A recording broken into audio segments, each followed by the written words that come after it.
আসলে এই টাইপের গরুগুলা বাজারে কি দাম হওয়া উচিত?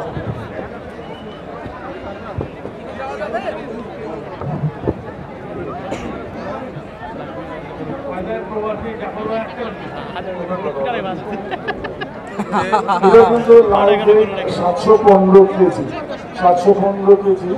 আর হচ্ছে এই টাইপের গরুগুলা বাজারে হয়তো বা আপনার 6 লাখ 6.5 লাখ টাকা এরকম দাম সাধারণত হয়, কিন্তু আপনারা দূরে থেকে দেখতেছেন কেউ কি বুঝতেছেন আমরা জানি না, বাট খুবই সুন্দর দেখার সৌন্দর্য শেষ নেই, মানে কোনো একটা দিকে তার কোনো খুঁত নাই।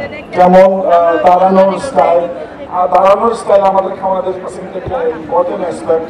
তো যেমন হচ্ছে হাত, মাথা, গলাকম্বল, নাভি, সব মিলে খুবই সুন্দর একটা দেশীয় জাতের গরু। ধন্যবাদ ধন্যবাদ ধন্যবাদ। এখন নাহারের গ্রুপ থেকে দুইটি